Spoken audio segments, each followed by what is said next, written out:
Vamos lá? Muito boa noite, queridos amigos, prazer estarmos aqui mais uma vez, reunidos, mais uma vez estudando, mais uma vez nos aproximando desse estágio nosso que nos levará a uma felicidade maior, né? Então vamos estudar, vamos preparar a nossa prece já, né, para a gente poder se aproximar um pouquinho mais de Jesus, para a gente poder ouvir. Hoje nós temos nosso irmão aí, Edson Wilson, né? Hoje eu até estranhei porque não trouxe o violão, né? Até falei, o Edson sem o violão, é coisa rara aqui, mas trouxe com certeza aí muita alegria e conhecimento para nós todos.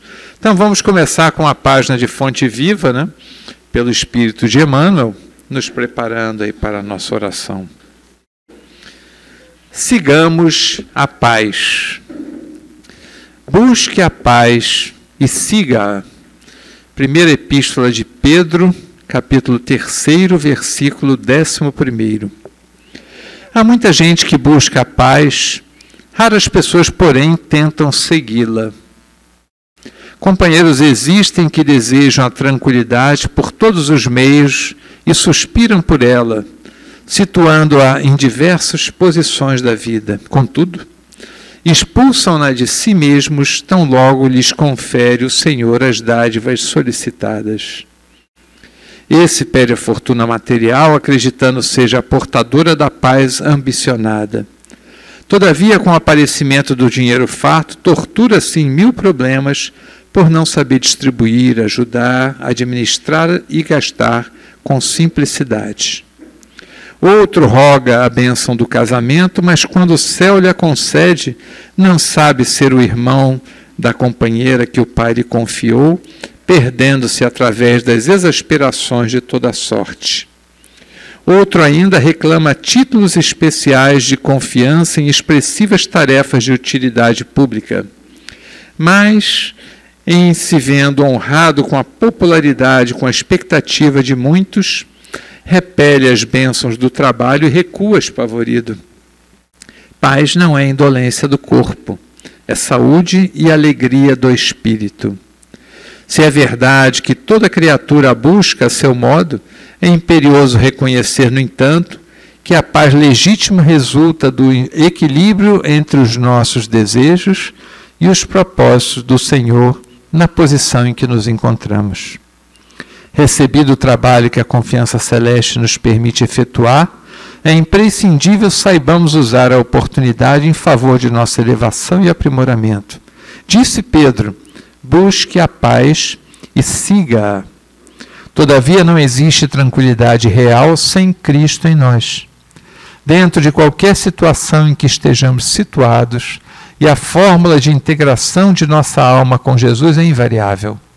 Negue cada um a si mesmo, tome a sua cruz e siga-me. Sem essa adaptação do nosso esforço de aprendizes humanos ao impulso renovador do Mestre Divino, ao invés de paz, teremos sempre renovada guerra dentro do coração. Que página bonita. Sigamos a paz, capítulo 79, aberto ao acaso. Vamos orar então, amigos. Querido Jesus, aqui chegamos mais uma vez buscando a Tua paz. Por isso te rogamos, querido amigo, abençoa-nos o propósito de estar contigo na noite de hoje. Dá-nos os ouvidos de ouvir, para podermos não só ouvir as mensagens, mas apreendê-las, guardando-as em nossos próprios corações. Ajuda-nos, Senhor, a banir toda exasperação, ansiedade, angústia, violência em nossas vidas, para podermos estar mais em paz conosco. Envolve-nos nesse momento com a Tua paz. Envolve nosso querido amigo Edson Wilson, que nos fará o estudo da noite de hoje. Que ele possa ser o Teu intérprete da Tua palavra, que nos toque o coração. Que a Tua paz possa ser conosco agora e sempre. Que assim seja. Queridos amigos, Edson, por favor.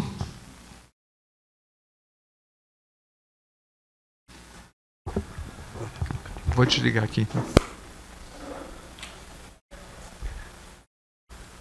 Bom, amigos, muito boa noite. Alegria de estarmos aqui com a responsabilidade de fazermos um estudo. Com muita alegria aceitamos essas oportunidades, porque quando a gente prepara o estudo, nós somos os grandes beneficiados, além de descortinarmos sempre novos ângulos dos assuntos. Então eu vim fazer uma palestra hoje diferente das que normalmente eu faço. Então eu vou começar aqui, escrevendo aqui, ó, o que me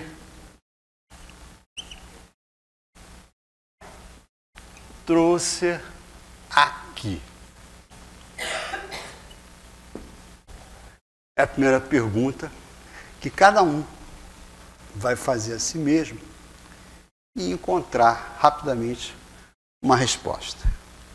E a segunda, o que vim aqui procurar.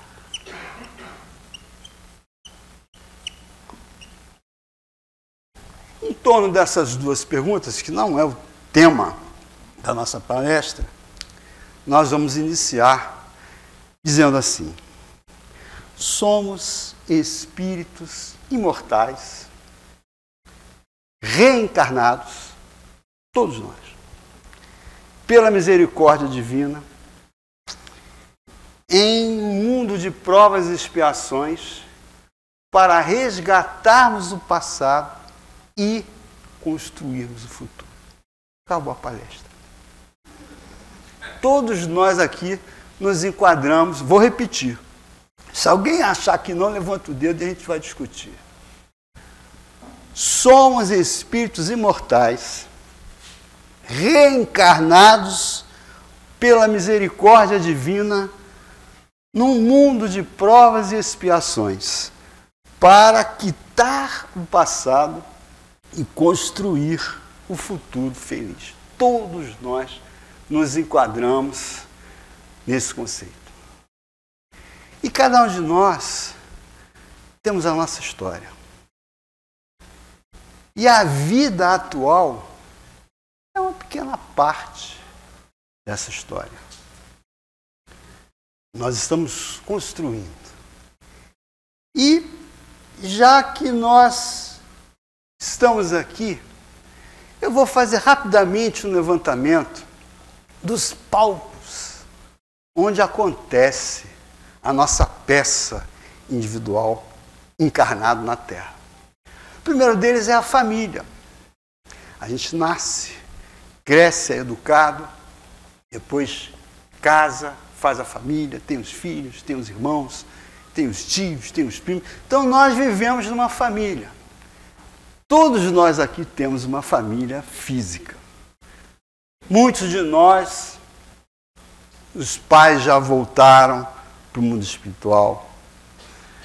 Irmãos, cônjuges. Então essa é a nossa família. A gente não tem como estar encarnado sem participar de uma família. Então esse é o primeiro palco. O segundo é o trabalho. Todo mundo trabalha. Tem os colegas de trabalho, tem o primeiro emprego, tem o desemprego, e a gente vai vivendo, isso tudo vai somando e acontecendo ao mesmo tempo dentro de cada um de nós. Terceiro palco, no nosso caso, a casa espírita ou o templo religioso, onde a gente vai buscar contato com o mundo espiritual, faz parte de nossas vidas, pelo menos da minha. Há muitos e muitos anos, é um prazer, é uma alegria. Não que eu tenha lido que a frequência casa espírita salva a minha alma, não vai salvar, mas eu gosto de ficar aqui, de vir aqui. E quem não gosta de fazer o que gosta? Tem até um grande amigo meu que fala que quando ele trabalha no que ele gosta, então ele não trabalha, ele se diverte. Né? Então é uma alegria. Então nós fazemos parte A casa espírita ou a igreja, onde quer que nós tenhamos o nosso culto, faz parte, é um palco da nossa existência. Outras coisas interessantes que eu levantei também, as nossas rotinas corporais. Vocês já pararam para pensar que o nosso corpo exige muito de nós? A primeira rotina é o acordar de manhã, né? Acorda, levanta, escova o dente, penteia o cabelo, toma banho, toma café. Isso a gente faz todo dia, não tem como você não viver sem fazer. Tem gente que fica uns tempos sem tomar banho, mas acaba tomando banho, né? Então, faz parte, esses somos nós, né? Já aconteceu inúmeras vezes na nossa trajetória na casa espírita de presenciar a companhia de pessoas que precisavam ter vindo mais limpinhas. Mas nem todas conseguem. Eu me lembro, agora vi aqui a dica aqui. O meu filho, quando nós frequentávamos lá na evangelização no Centro Espírita Aristide Silva, na década de 80, e lá ele participava no domingo de manhã, na evangelização com a Geni Pereira, junto com as crianças mais simples, mais pobrezinhas. Era uma coisa só. Aí ele falava assim: pai, eu não aguento ficar lá, aqueles garotos sujos, aqueles cheios, e reclamava comigo. Eu falei: Luiz, olha só, deixa eu te explicar uma coisa. Essa semana, no inverno, você não vai tomar banho quente. Ah, que isso, pai? Pois é, aqueles garotinhos que você fica lá na evangelização, eles não têm água quente na casa deles. Por isso é que eles têm aquele cheirinho diferente, porque eles não tomam banho. É, pai? Eu falei: é. Então, olha que interessante. Nem sempre os nossos hábitos para nós são normais, as outras pessoas são assim também. Casa com piso. A maioria das casas mais simples é terra batida. Estive agora no interior da Bahia, vi uma casa lá, lembrei a minha infância, quando eu ia passar as férias lá em Sacramento, na casa dos meus avós. Morava no Rio, cidade grande, banheiro, água, luz, chegava lá, tinha que dar aquela casinha, tudo lá, Deus me livre, eu sofria, mas é o normal. Então, esses hábitos corporais fazem parte da nossa vida. Outra coisa que eu coloquei também, lazer. Lazer, o que a gente faz de lazer? O que você gosta de fazer?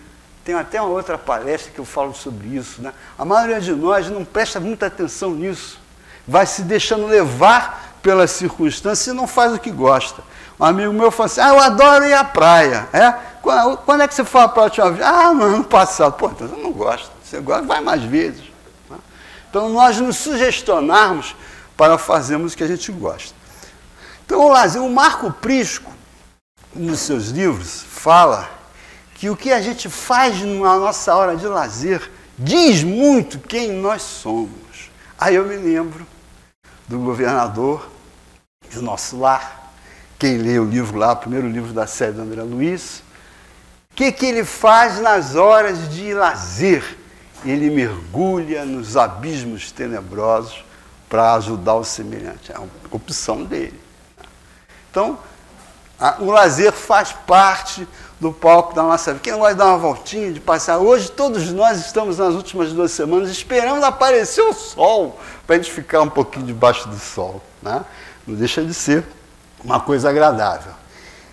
A nossa participação também na rua. Você sai de casa, para vir para cá, você está na rua. Aí na rua tem o trânsito, na rua tem várias coisas que a gente vive no nosso dia a dia e ajuda, piora, prejudica ou transforma o nosso estado de humor. Quer coisa pior de você estar com pressa? Aliás, a gente não devia ter pressa. E pega uma pessoa que anda 20 km por hora na frente e não tem como passar, porque vem de lá. Então, né? Então, veja só quanta coisa eu coloquei aqui em alguns minutos que faz parte da nossa vida. Mas por que eu coloquei isso? Porque nós estamos imersos, eu falei naquela frase inicial, num planeta de provas e expiações, vivendo circunstâncias necessárias para a nossa evolução. E já que nós estamos buscando isso, a gente vem à casa espírita. Não sei se o que eu vou falar aqui é uma resposta a essa pergunta inicial para alguns de vocês. Mas a gente vem aqui, Jesus falou, pedi e obtereis. Aí fala, eu vou lá na casa espírita, porque lá a vibração é mais forte, e eu estou cheio de problema, vou fazer a minha prece, vou me entregar ao Senhor, e Ele vai me ajudar, e depois eu vou lá tomar um passe, e vem e sai daqui renovado. Acontece. Bater e abrir-se-vos-á. Às vezes a gente está passando um problema, daqueles problemas que você não consegue parar de pensar nele.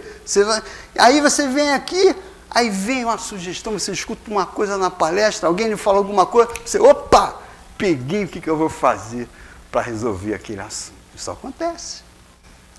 Então, é a nossa vinda na casa espírita, né? Aumentar a nossa fé, a nossa esperança, né? O nosso ânimo. Né? Às vezes você escuta palavras que mexem diferente no nosso coração, abrem novos ângulos à nossa compreensão. Isso os psicólogos sabem fazer muito bem. Você está centrado num problema, ele chega a te falar como você não tinha percebido e começa então a ver de outra forma, melhor, o que você tem que fazer para melhorar. Amplie a visão. E aí, o ponto de vista pela qual nós enxergamos as coisas à luz da imortalidade se modifica. No capítulo 5 do Evangelho, segundo o Espiritismo, tem lá o ponto de vista.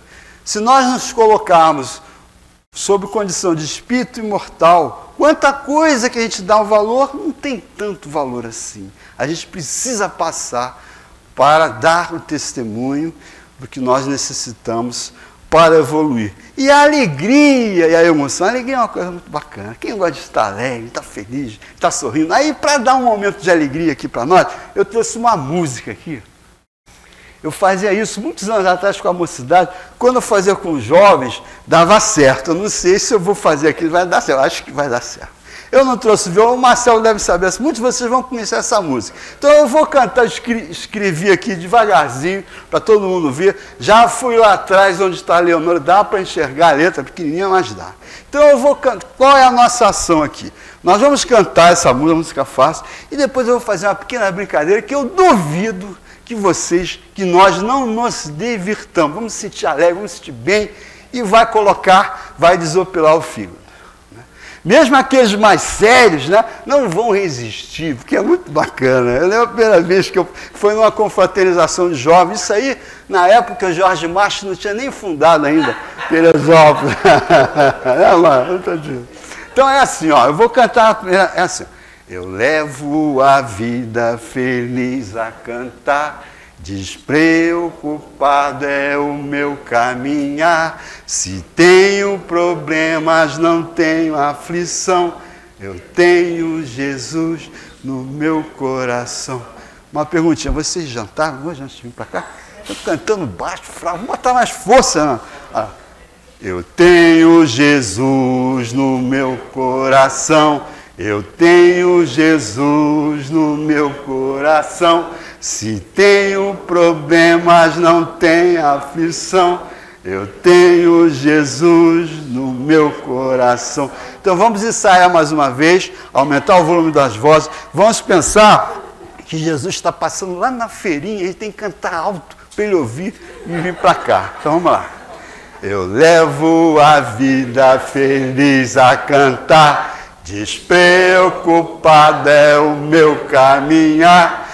Tenho problemas, não tenho aflição, eu tenho Jesus no meu coração, eu tenho Jesus no meu coração, eu tenho Jesus no meu coração, não tenho problemas, não tenho aflição, eu tenho Jesus no meu coração.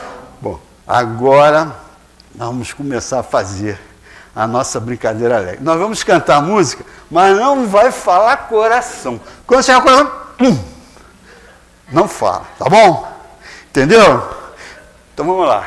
Eu levo a vida feliz a cantar, despreocupado é o meu caminhar. Se tenho problemas, não tenho aflição, eu tenho Jesus no meu. Vamos de novo. A regra é o seguinte, ó, se errar, começa de novo.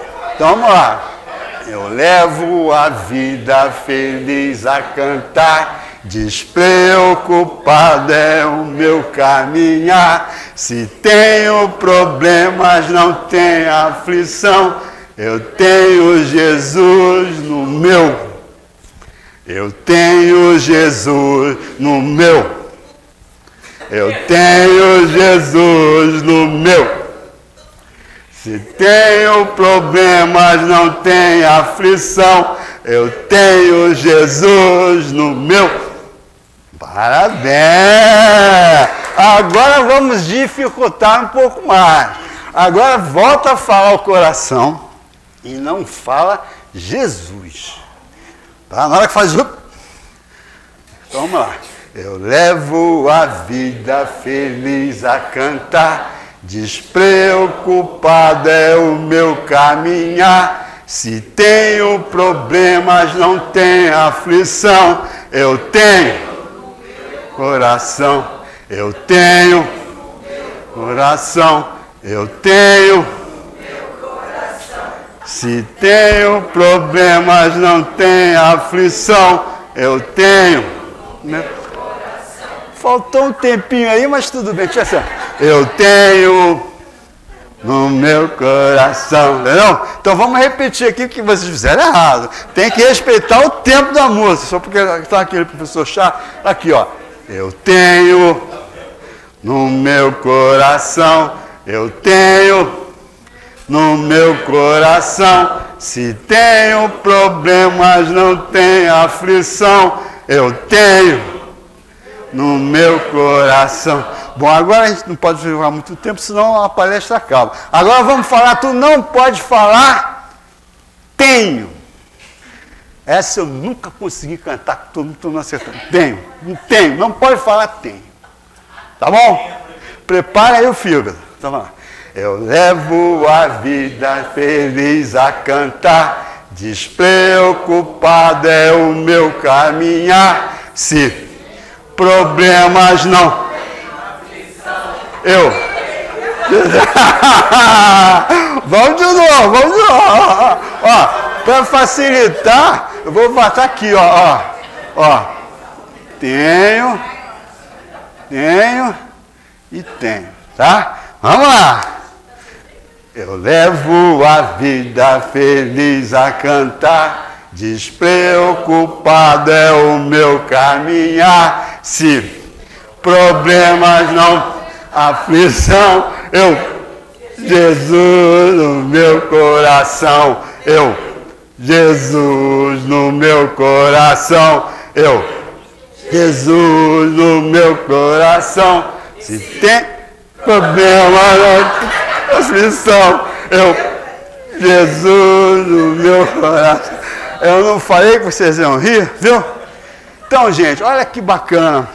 É a alegria, né? Faz bem a gente sentir isso, né? Então, por que eu fiz isso? Eu fiz pelo seguinte, porque agora eu vou contar para vocês um conto do Neio Lúcio, no livro Jesus no Lar, que chama Resposta Celeste. Eu poderia ler o livro, mas ele é rapidinho, dá para a gente falar com detalhes. Eu anotei aqui para não perder os pontos mais importantes. Então, o Bartolomeu, um dos discípulos de Jesus, conversava com Jesus a respeito das súplicas que a gente faz ao mundo espiritual para resolver as nossas dificuldades. Então, Jesus conta a seguinte história. Ele fala que existia um missionário muito sábio que viajava fazendo pregações. E ele ia de uma aldeia a outra, muito distante, e antes de conseguir chegar na segunda aldeia, ele e o seu cachorro tiveram que se abrigar, porque estava escurecendo. E naquela época, né, vamos combinar que não tinha luz elétrica, não tinha nada, as viagens eram complicadas, eram feitas de dia. Então, ele começou a procurar um lugar para se abrigar e achou à beira da estrada uma cova muito bacaninha, muito bonitinha. Foi descer na cova, chamou o cachorro. Quando ele viu um enxame de moscas vorazes, veio obrigando a ele se retirar daquele local. Então, ele, muito assim, impressionado, ele continuou o caminho. E depois de andar uma milha, apareceu uma bifurcação, onde à direita tinha uma ponte.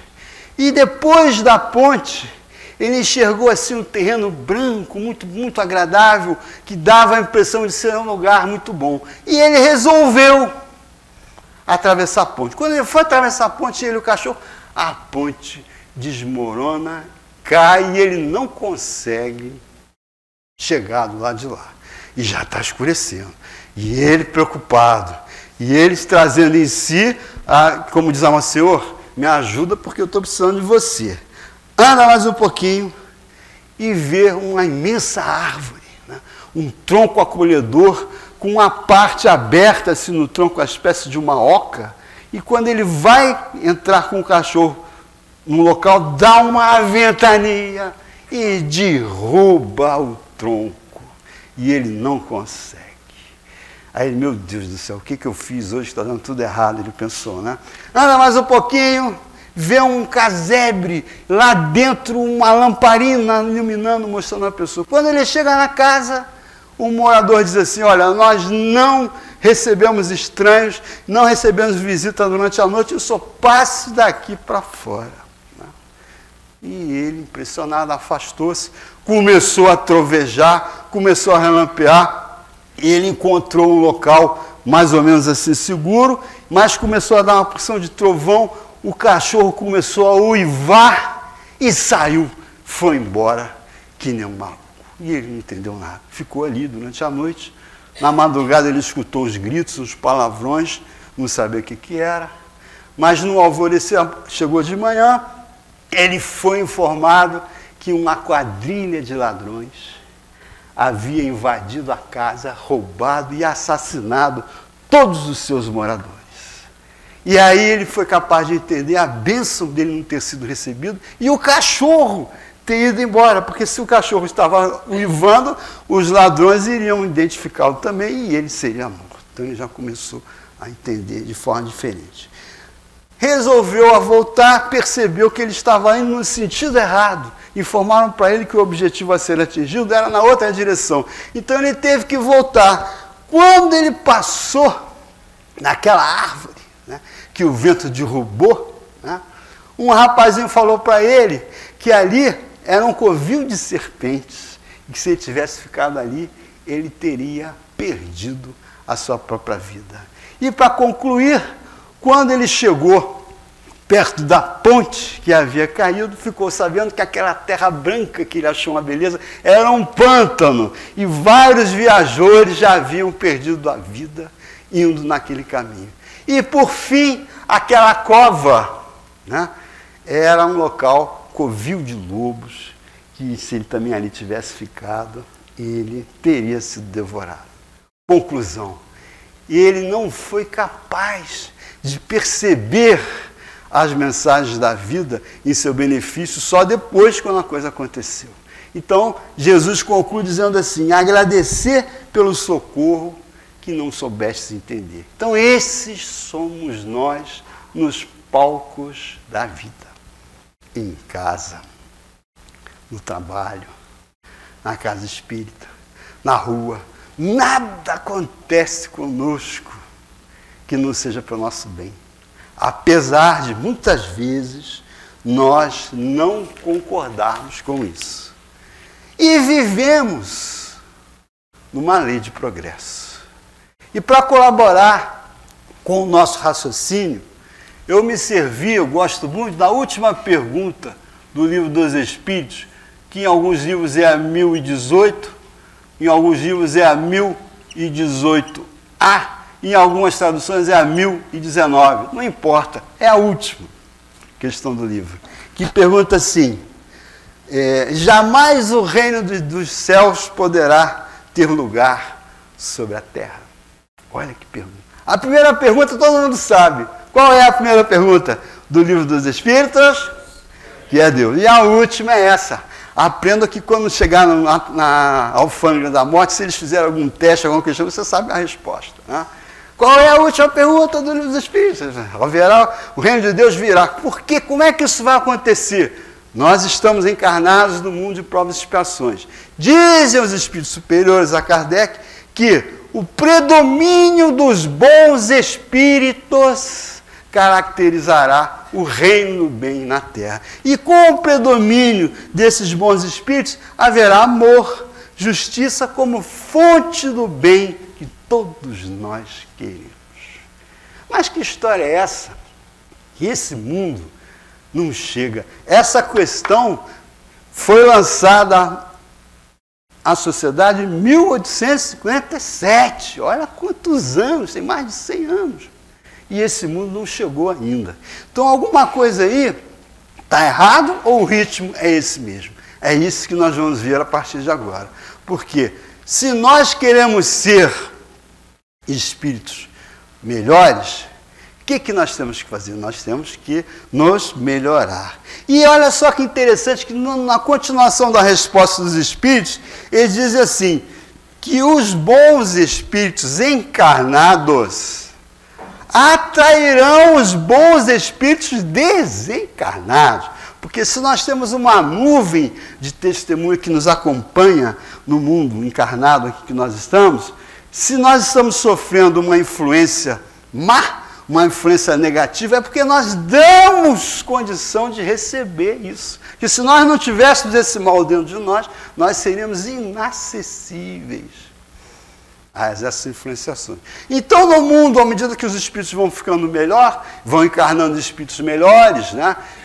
Como eu falo sempre naquele exemplo, enche o balde de água suja. Aí você liga a torneira com a água limpa, vai levar meia hora, 40 minutos, vai chegar uma hora que toda a água suja foi colocada para fora e a água está limpinha. E é isso que acontece no nosso planeta, numa escala aí de bilhões de habitantes.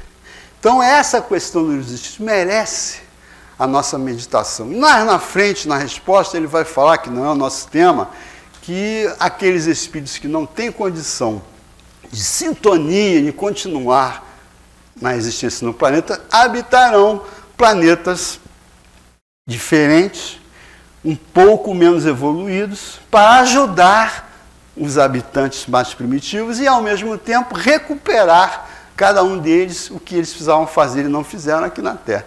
Tem aquela ideia da perda do paraíso. Né? Nós vamos reencarnar? Vamos reencarnar. Eu não tenho dúvida nenhuma. Agora, se vai ser aqui na Terra, aí eu já não sei. Cada um sabe de si. Né? Mas vamos nos esforçar que nós vamos conseguir transformar esse planeta. E aí, então, vem a pergunta que eu gostaria de colocar para vocês. Deixa eu anotar aqui certinho, ó. Aqui, ó. Nós moramos em qual país? Brasil. Então, o Brasil vai melhorar?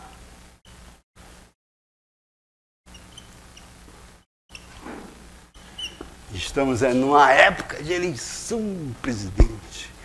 Tem grupos de pessoas que apoiam um lado, grupos de pessoas que apoiam o outro lado. E nós vamos exercer o nosso voto fazendo a escolha da maioria. Mas o Brasil vai melhorar? É a pergunta que fica aqui. Como que o Brasil vai melhorar? O Brasil é igual a empresa. A empresa, o Banco do Brasil é uma pessoa jurídica. A pessoa jurídica não existe. A pessoa jurídica ela é composta por pessoas físicas. Então o Brasil vai melhorar? Como? Melhora o brasileiro. E eu vou conseguir melhorar um brasileiro só, que sou eu. Porque os outros, eu posso tentar, mas se não quiser, eu não vou conseguir. Então o Brasil vai melhorar?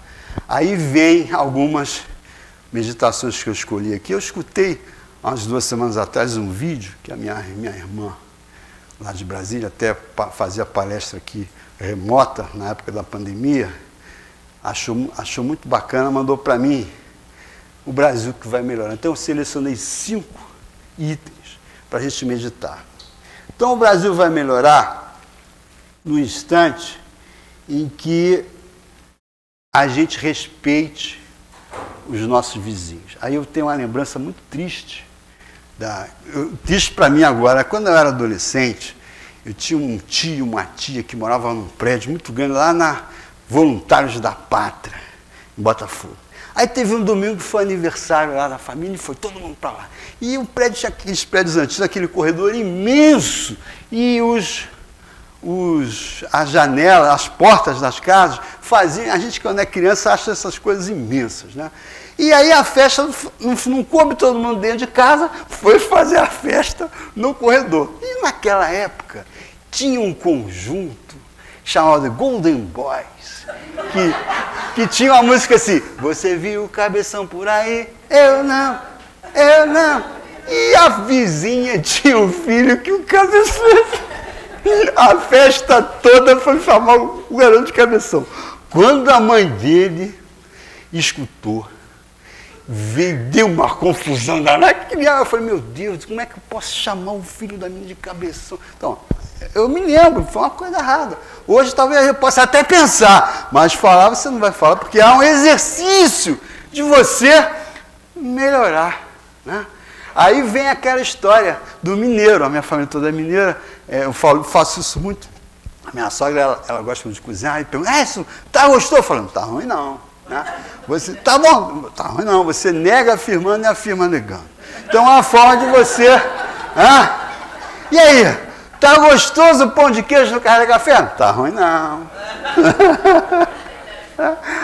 Então veja só. A gente tem que tirar isso. Isso é um mundo melhor. Porque eu imagino o sofrimento daquela mãe, aquele filho, eles chamam de bullying hoje, né? Então, a gente tem que mudar isso como? Pelo exercício. Né? E não é fácil. Volta e meia a gente se pega escorregando. Aí na quarta-feira passada aqui, o Ricardo fez um estudo sobre o conhecimento de si mesmo. Como é importante nós nos conhecermos para evitarmos e melhorarmos a nossa condição espiritual para evoluirmos, para resolver os nossos problemas. Outro exemplo que eu trouxe aqui que eu achei muito bacana.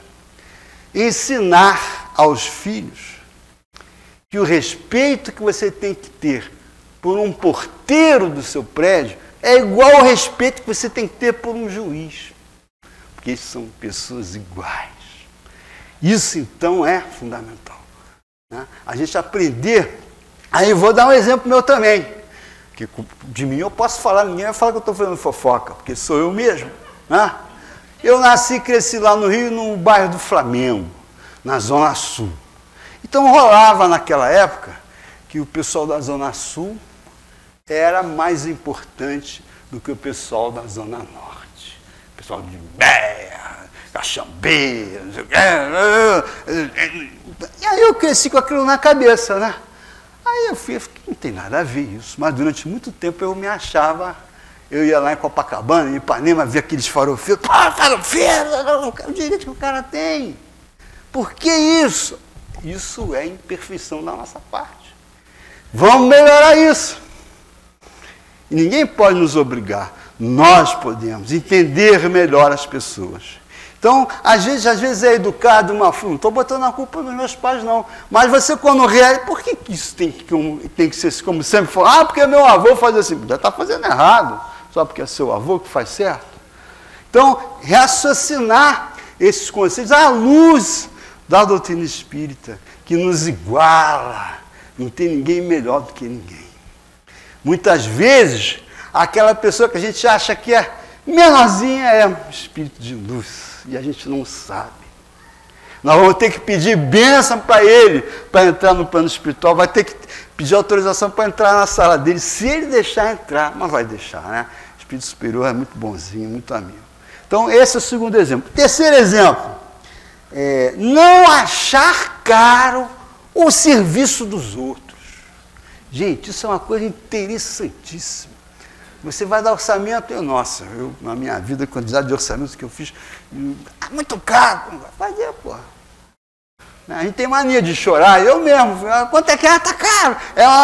Vamos respeitar. A gente não sabe o trabalho que dá para fazer.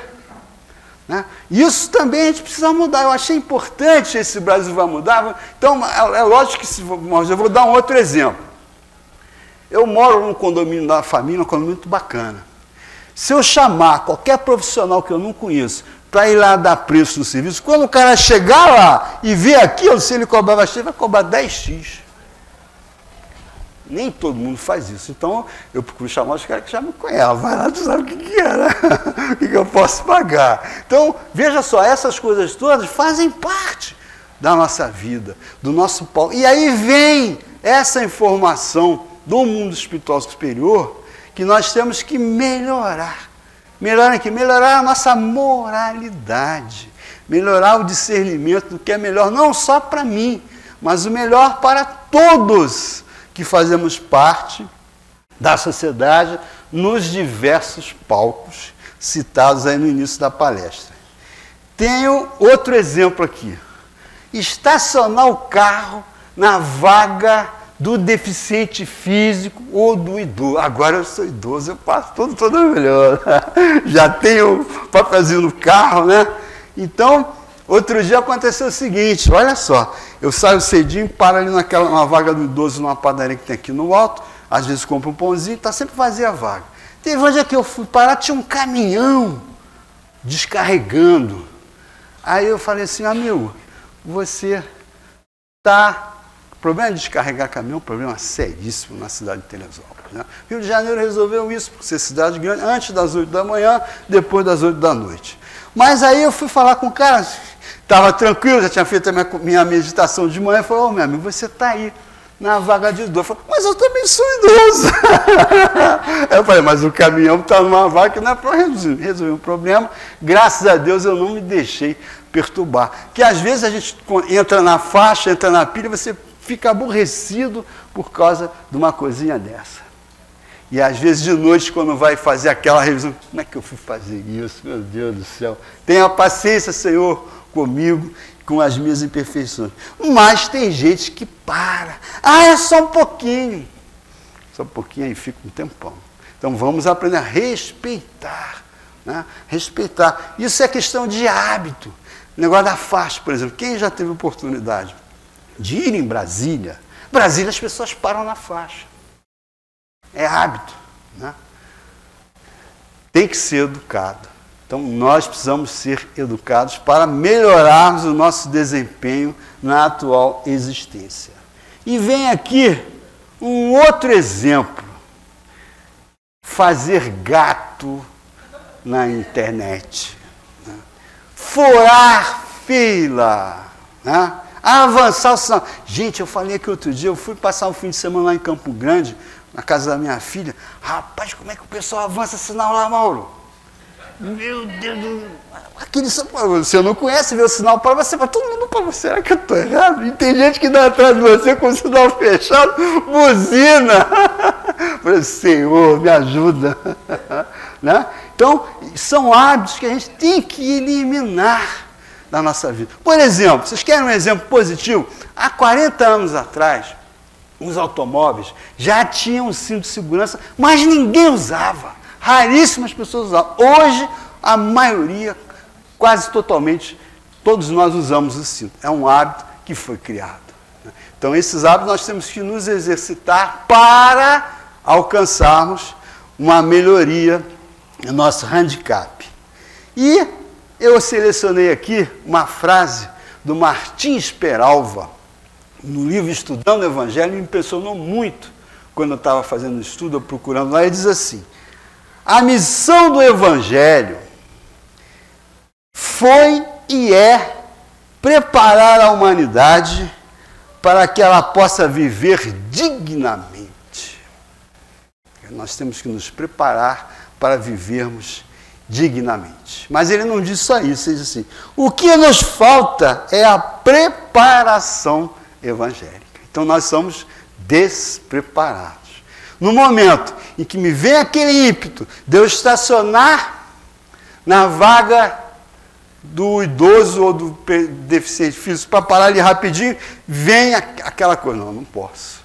Então, eu estou preparado para vencer esse desafio. Então, olha que coisa interessante que a gente ninguém vê, ninguém preocupa, ninguém percebe, mas nós percebemos. A nossa consciência capta. E é ela que está fazendo, através da lei de Deus, o nosso inventário, que vai definir a nossa condição, se a nossa túnica nupcial vai poder ficar na festa ou vai ter que ir embora. Então, isso é uma coisa automática em função do nosso desempenho. E a Amélia Rodrigues, também achei sensacional, ela no livro Primícias do Reino, reproduzindo uma fala de Jesus, diz assim: o atavismo que procede da fera, que tem sobrevindo há milênios na jornada ascendente do animal para o homem, não será vencido de um só golpe, no trânsito do homem para o anjo. Então, nós estamos passando do homem para o anjo. Vocês já pararam para pensar que daqui assim uns 2, 3, 4 milênios, nós já vamos ser muito mais felizes? Gente, isso é demais. É muito bacana. Né? Você não tem que mais se preocupar com essas coisas pueris. Eu falo brincando, uma comparação que eu falo sempre que funciona para mim. Houve uma época lá na Praça Mauá, que eles fizeram uma exposição da caravela parecida com o que o Pedro Álvares Cabral chegou no Brasil. Quando eu vi aquela caravela, eu falei, o quê? Os caras viajaram não sei quantos mil quilômetros numa caravela daquela, com vela, se não ventar o cara fica... Isso é coisa do passado. Hoje a gente vai de avião rapidinho. Então vai chegar uma época que nós vamos lembrar como nós somos hoje, vai ser igual a caravela do cara. Como é que eu podia fazer isso? Mas isso é um processo lento e nós estamos passando do homem para a angelitude. Né? Aí a gente fala assim, quando a criança nasce bonitinha, é um anjinho, que ele não sabe a alma que está encarnada ali, que você vai ter que tomar conta. Nós também éramos uns anjinhos, quando éramos pequenos, né? E aí nós demos um trabalho danado para os nossos pais. Então veja só, esses conceitos que eu venho me referindo com leveza e com sinceridade, nos ajudam a gente a entender, né, o que realmente é necessário para o nosso progresso. Conhecimento de si mesmo e o destaque, o nosso esforço, a nossa perseverança no desempenho da nossa tarefa. Ah, mas eu não lembro qual foi o plano, qual foi a escolha das minhas provas que eu faço antes de encarnar. Eu não lembro. Não lembro, mas se a gente analisar como é que está sendo a vida, você tem uma leve ideia, né, como é que merece ser feito. Então eu selecionei 3 exemplos. Um deles eu até utilizei aqui no GET, no período da manhã, vou repetir, porque realmente é emocionante, de 3 almas que no dia a dia, nos palcos que eu citei no início, que nós vivenciamos, foram capazes de atuar, fazendo a diferença e melhorando e cumprindo a sua tarefa na Terra. Então, se eles conseguem, nós também conseguimos. E a primeira delas é a Juliane Marie, que é uma mendiga, está lá na Revista Espírita de Allan Kardec, 1858, não lembro agora direito a data, posso ver aqui nas anotações. Que história é essa da mendiga? Está lá no Céu e Inferno, de Allan Kardec, na parte onde ele dá comunicações de espíritos de diversas classes. A Juliette Marie era uma mendiga lá de Paris e tinha um membro da sociedade espírita que era médico. E ele sempre via ela nas mesmas redondezas lá do bairro onde ele morava, e ele tinha uma relação muito assim, preocupado com ela, ajudava aqui, ajudava ali, até que um dia ele percebeu que ela não estava mais ali onde sempre ficava. Aí foi informado que ela havia desencarnado. A gente, quando é espírita, fala desencarnado, morreu, né? Passou por lá de lá. O que ele fez? Membro da Sociedade Espírita de Paris, eles evocam a Juliette Marie. E ela vem e conta a história dela, vem agradecer como ele ajudava ela. Porque ela, numa existência passada, havia sido uma pessoa muito importante, muito rica, muito uma realeza, e ela não soube aproveitar. E essa existência dela na França, em Paris, no século XIX, passando aquelas dificuldades, ficando sozinha, era para que ela vencesse as suas dificuldades do passado. E ele havia colaborado com ela nesse sentido. Gente, é emocionante. Eu estou reproduzindo aqui rapidamente, mas se vocês pegarem o livro Céu e Inferno, na quarta parte, enquanto os relatos de diversos tipos de vocês vão encontrar lá Juliette Marie, a mendiga. E ela passou, então, a ajudar. Ele achar, quando via que ela era mendiga, na comunicação, ele percebeu que era um espírito de uma certa cultura, de uma certa posição, que havia tido sucesso na última existência, cumprido o que havia planejado na sua tarefa reencarnatória. Todos nós, poderia até acrescentar naquela primeira frase, né? Além de vivermos no mundo de prova e expiação, quitando o passado e construindo o futuro, viemos para cumprir a nossa tarefa. E a gente assina lá, antes de encarnar, um documento. Ó, vou fazer isso. Você é amigo do Fonseca, você é amigo do Mar, está tudo lá no livrinho. Né? Então, não tem o que... Ah, mas eu não lembro. Não vai ter desculpa. O segundo exemplo é um exemplo do Evangelho de Jesus. Vamos lembrar agora, aquela época, como as mulheres tinham dificuldade na sua existência. Não eram como são, ainda hoje elas têm. Ninguém dava bola, ela dizia até que não tinha alma naquela época. E além de tudo, de ser mulher, ela era uma viúva pobre, que não tinha parentes, que tinha pessoas. Imagina os problemas que aquela mulher carregava dentro de si. E num dos palcos da existência, ela foi ao templo. E sem perceber, passou a fazer parte da posteridade, com a observação de Jesus, foi um fato, que observava a maneira como as pessoas jogavam o dinheiro no gasofilácio. E aquela viúva deitou 2 leptos. Aí eu fui pesquisar, eu tenho um livro chamado Dicionário da Bíblia, né, Mauro? O que é lepto? Lepto é uma unidade de... Lepto é 1/128 do denário. O que é denário? Denário é o dia de serviço de uma pessoa. Então vamos pensar, eu fiz uma rápida cálculo, se é R$100 a diária do trabalhador hoje, um lepto dá menos de 10 centavos. Então, a viuvinha colocou 20 centavos no gasofilácio. Não valia nada aos olhos da quantidade, mas para ela aquilo era tudo. Ela na sua fé falou: Senhor, eu vou me esquecer de mim mesmo e vou doar ao templo para quem precisa mais do que eu. Uma mendiga, uma viúva pobre. Gente, isso é demais. É esse exercício dessa estranha moral que aquela mulher que passou, conforme já falei para a posteridade, e os discípulos não entenderam nada, porque chegava o fariseu lá, deitava aquela bolsa assim, cheia de dinheiro. Como é que Jesus fala que ela deu 2 moedinhas, deu mais que todo mundo para ela? Quem sabia, e o mestre sabia, a dificuldade, o quanto significava para aquela mulher aquelas 2 moedinhas. A gente vai quando tem mais mês do que o salário, né? Isso acontece com a gente também, né? Ah, Jesus, dá uma dica aí da viúva pobre para eu conseguir pagar minhas contas, né? Então, olha como ela foi capaz de, numa existência, se exercitar e cumprir a sua tarefa. E o último exemplo é uma poesia de Maria Dolores, que eu vou ler aqui para vocês. Se estiver tudo certo aqui, vamos ver aqui se eu acho aqui. Tem que procurar. A gente deixa naquele lugarzinho, mas depois soma, a gente acha aqui. Não tem problema não. Peço só um minutinho para vocês. Essa poesia vai envolver Judas e Maria. Que diz assim. Essa mesmo que eu quisesse não dava para decorar, porque ela é muito grande. Diz assim, ó, achei aqui.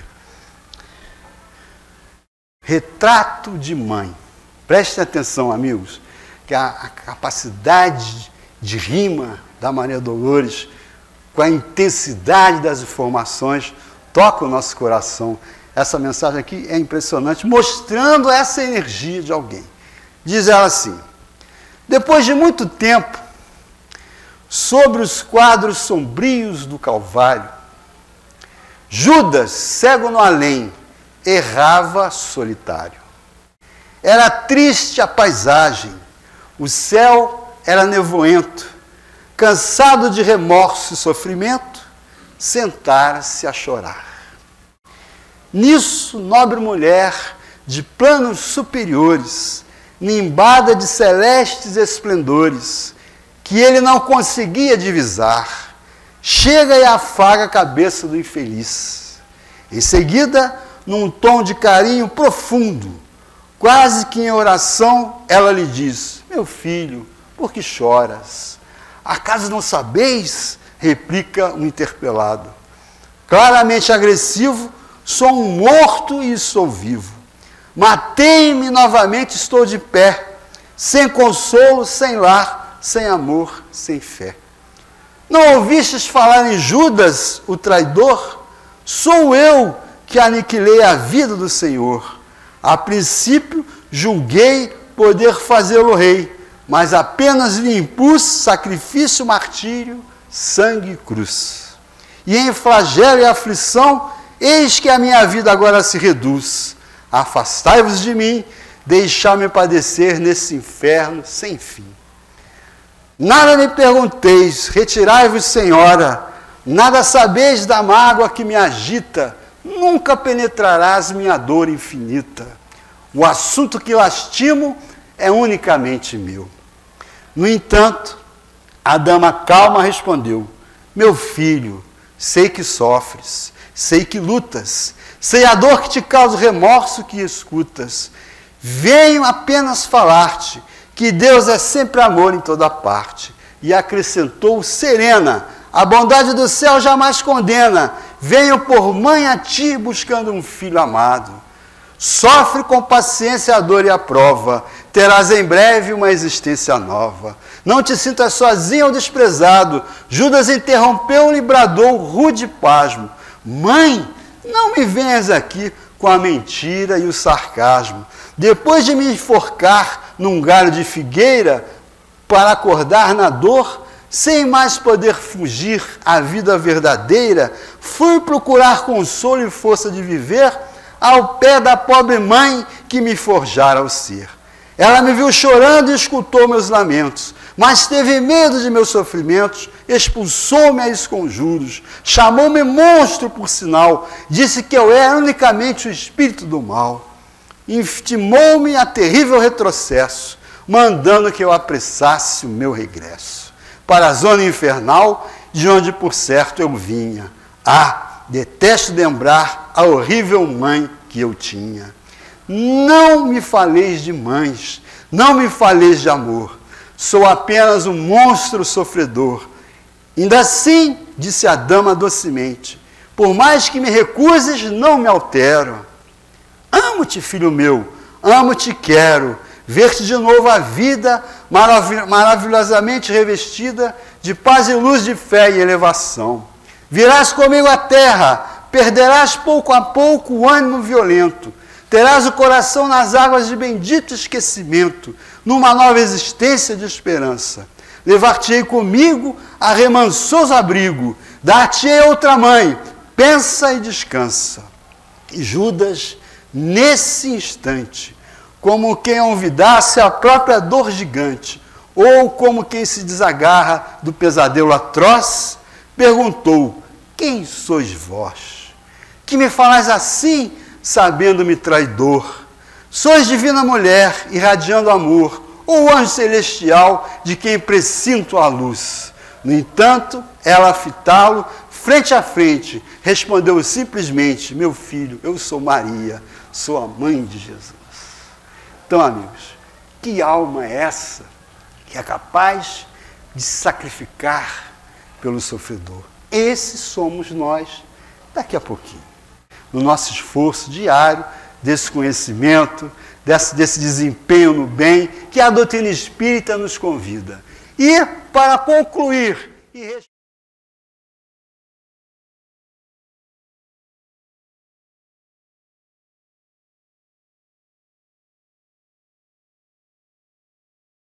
fala por nós, né? O que nós temos que fazer para o Brasil. Vou levantar aqui, ó. Eu só vou fazer uma pequena mudança aqui.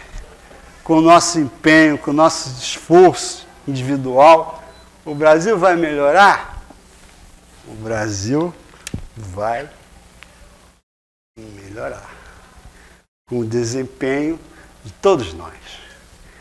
Esse é o nosso desejo, né? Como é bom nós vemos esse esforço, independente de nação, independente de país, é a humanidade, espírito imortal, encarnado pela misericórdia divina, num mundo de provas e expiações, para quitar o passado, construir o futuro e cumprir a nossa tarefa.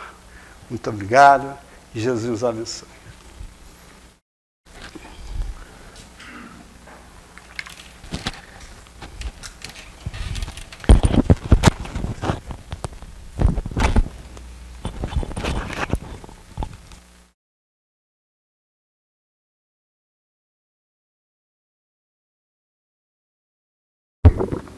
Esqueci que eu tinha desligado aqui. Muito obrigado, Edson. Muito bom ali o estudo ali para a gente, né? E o Edson começou com duas perguntas, né? Que eu fiquei pensando nelas, né? Espero aí que vocês tenham ficado também pensando. Esse era o dever de casa ali da gente, né? Que era o que me trouxe aqui, né? O que me trouxe aqui um dia. O que me trouxe na casa espírita um dia, né? No meu caso, não tem dúvida, a dor. A dor me trouxe aqui, né? Talvez muitos de vocês aqui presentes tenham vindo pela dor, né? A segunda questão é o que vim aqui procurar, né? Paz, cura, equilíbrio.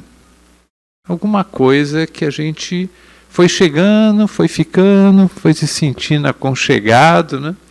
E ao mesmo tempo foi nos tranquilizando o coração. E a gente foi ficando curado das nossas dificuldades, né? Eu acrescentaria uma terceira pergunta, Edson. O que nós vamos oferecer por tudo aquilo que a gente recebeu? Essa é uma outra pergunta também para a gente pensar nosso dever de casa, né?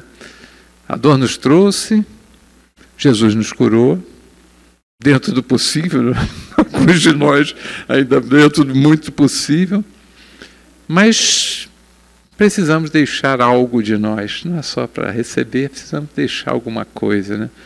Deixar algum perfume, né? Já que as rosas passam nas nossas mãos, temos que deixar também algum perfume para os outros que vêm logo atrás. Então, uma meditação ali também, né?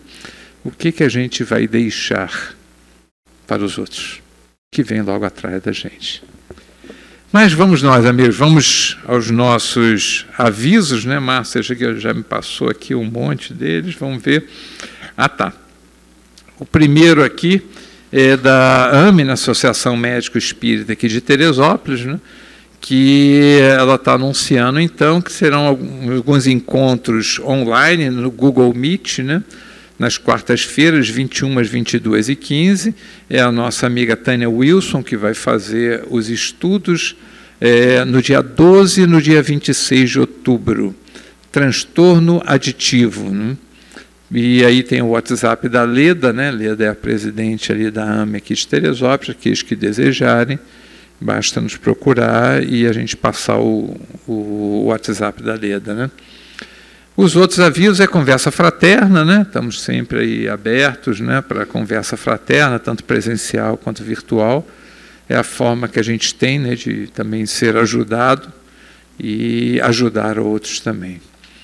Evangelização infantil, né, mais uma vez, né, estamos tentando passar, né, o Edson também trouxe essa visão do que a gente passa, né, para as crianças, né, o que a gente fala para os nossos filhos, né.